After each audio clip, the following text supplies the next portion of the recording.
Assalamualaikum warahmatullahi wabarakatuh. Perkenalkan, saya Eka Fitriana Islamiyah dengan NIM 181910007.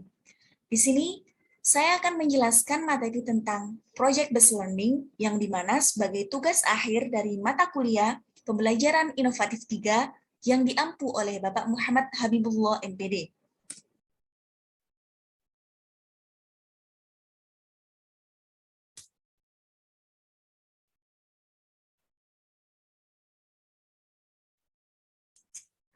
Apa sih itu model pembelajaran berbasis proyek itu? Yang pertama yaitu masuk pada pengertian dari Project Based Learning atau disebut dengan PJBL, yaitu merupakan sebuah metode pembelajaran yang menggunakan proyek atau kegiatan sebagai media, yang dimana peserta didik nantinya bisa melakukan eksplorasi, penilaian, interpretasi, sintesis, dan informasi untuk menghasilkan berbagai bentuk hasil belajar. Untuk pembelajaran berbasis proyek merupakan metode belajar yang menggunakan masalah sebagai langkah awal dalam mengumpulkan dan mengintegrasikan pengetahuan baru berdasarkan pengalamannya dalam beraktivitas secara nyata. Untuk PJBL itu sendiri dirancang untuk digunakan pada permasalahan kompleks yang diperlukan peserta didik dalam melakukan investigasi dan memahaminya. Nah, melalui PJBL itu sendiri, proses inquiry dimulai dengan memunculkan pertanyaan penuntun atau a guiding question dan membimbing peserta didik dalam sebuah proyek kolaboratif yang mengintegrasikan berbagai sumber atau materi dalam kurikulum.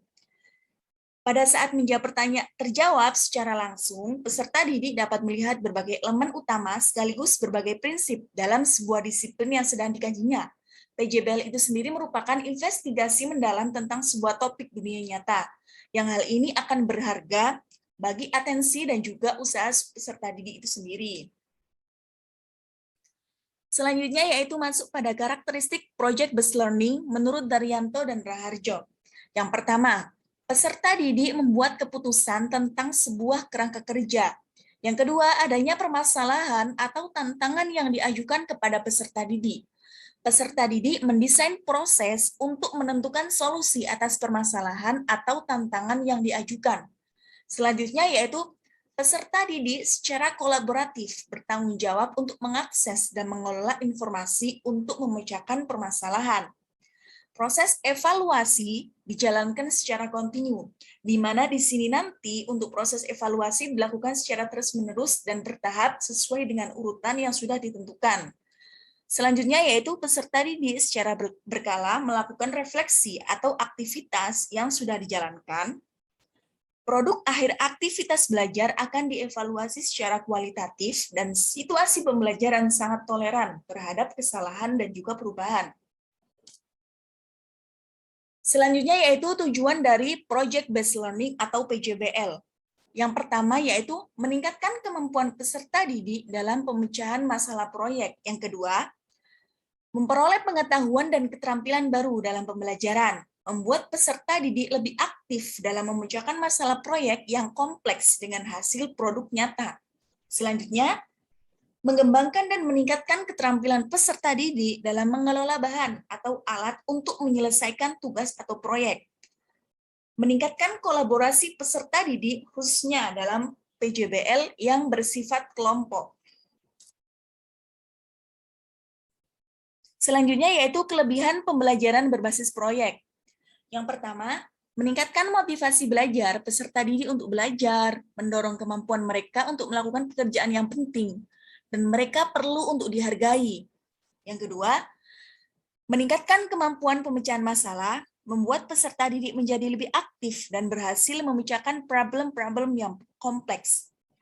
Meningkatkan kolaborasi, mendorong peserta didik untuk mengembangkan dan mempraktikkan keterampilan komunikasi, meningkatkan keterampilan peserta didik dalam mengelola sumber.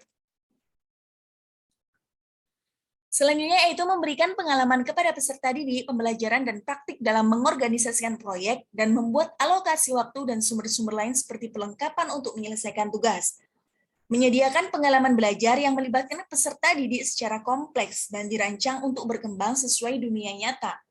Melibatkan para peserta didik untuk belajar mengambil informasi dan menunjukkan pengetahuan yang dimiliki.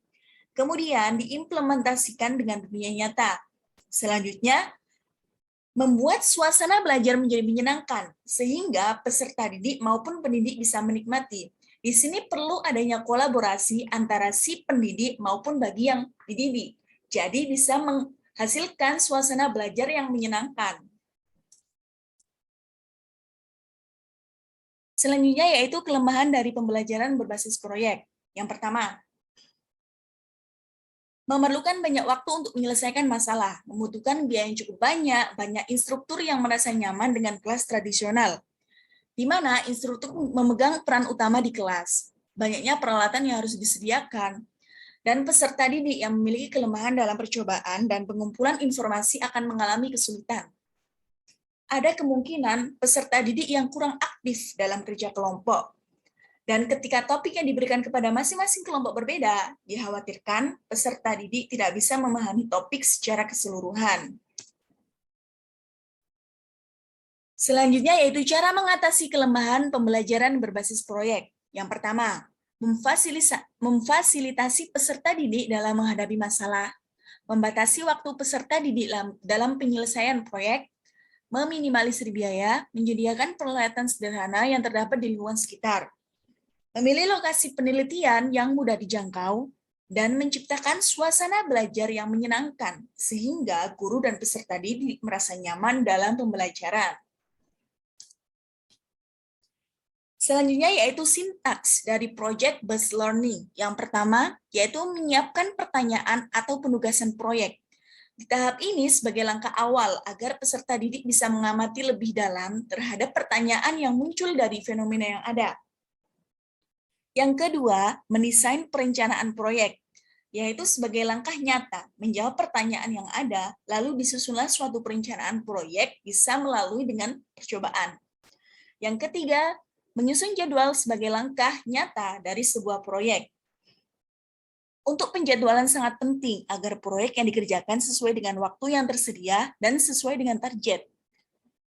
Yang keempat, memonitor kegiatan dan perkembangan proyek, yaitu peserta didik mengevaluasi proyek yang sedang dikerjakan. Selanjutnya yaitu langkah-langkah operasional. Yang pertama, penentuan pertanyaan mendasar, di mana pembelajaran ini dimulai dengan pertanyaan esensial, yaitu pertanyaan yang dapat memberi penugasan kepada peserta didik dalam melakukan suatu aktivitas.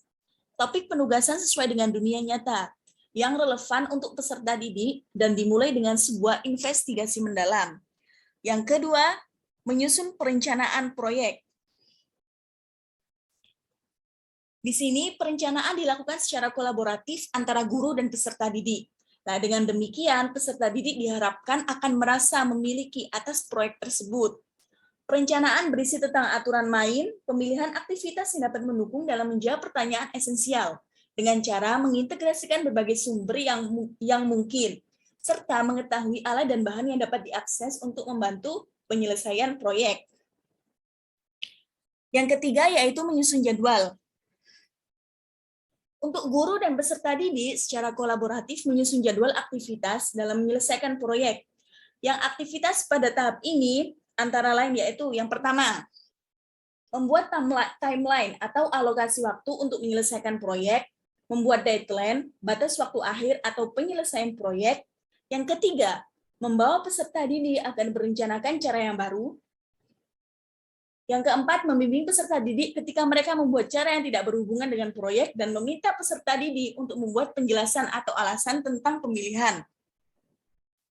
Selanjutnya yaitu monitoring. Monitoring peserta didik dan kemajuan proyek. Guru di sini bertanggung jawab untuk melakukan monitor terhadap aktivitas peserta didik selama menyelesaikan proyek. Untuk monitoring dilakukan dengan cara memfasilitasi peserta didik pada setiap proses. Dengan kata lain, guru berperan menjadi monitor bagi aktivitas peserta didik agar mempermudah proses monitoring. Selanjutnya yaitu menguji hasil. Untuk penilaian dilakukan untuk membantu guru dalam mengukur ketercapaian standar, berperan dalam mengevaluasi kemajuan masing-masing peserta didik, memberi umpan balik tentang tingkat pemahaman yang sudah dicapai peserta didik, dan membantu guru dalam menyusun strategi pembelajaran berikutnya. Selanjutnya yaitu evaluasi pengalaman. Untuk evaluasi pengalaman pada akhir pembelajaran, Guru dan peserta didik melakukan refleksi terhadap aktivitas dan hasil proyek yang sudah dijalankan. Proses refleksi dilakukan baik secara individu maupun secara kelompok. Selanjutnya yaitu masuk pada sistem penilaian. Untuk penilaian proyek merupakan kegiatan penilaian terhadap suatu tugas yang harus diselesaikan dalam periode atau waktu tertentu. Nah, tugas tersebut berupa suatu investigasi sejak dari perencanaan, pengumpulan data, pengorganisasian, pengolahan, dan juga penyajian data. Untuk penilaian proyek dapat digunakan untuk mengetahui pemahaman, kemampuan mengaplikasikan, kemampuan penyelidikan, dan kemampuan menginformasikan peserta didik pada mata pelajaran tertentu secara jelas. Nah, pada penilaian proyek itu setidaknya ada 3 hal yang perlu dipertimbangkan, yaitu yang pertama ada kemampuan pengelolaan, relevansi, dan juga keaslian. Untuk kemampuan pengelolaan itu sendiri, yaitu kemampuan peserta didik dalam memilih topik, mencari informasi, dan mengelola waktu pengumpulan data, serta penulisan laporan. Untuk relevansi, itu kesesuaian dengan mata pelajaran, dengan pertimbangan tahap pengetahuan, pemahaman, dan keterampilan dalam pembelajaran. Dan keaslian, yaitu proyek yang dilakukan peserta didik harus merupakan hasil karyanya, dengan mempertimbangkan kontribusi guru berupa petunjuk dan dukungan terhadap proyek peserta didik. Di sini saya ambil contoh untuk langkah-langkah model dari project based learning, yaitu yang pertama ada kegiatan pendahuluan, yaitu tentang apersepsi dan motivasi. Seperti contohnya, guru memberi salam pada siswa, siswa memimpin doa, lalu guru memberikan ice breaking kepada siswa, lalu ada kegiatan stimulasi, yaitu guru mengulas tentang materi sebelumnya, menyampaikan tujuan pembelajaran, dan memberikan pertanyaan. Selanjutnya masuk pada kegiatan inti, yaitu menyusun perencanaan proyek, seperti siswa diberikan tugas untuk membuat produk hasil perubahan kimia, lalu siswa secara berkelompok mendiskusikan rencana yang akan dilakukan di rumah dalam rangka pembuatan produk tersebut.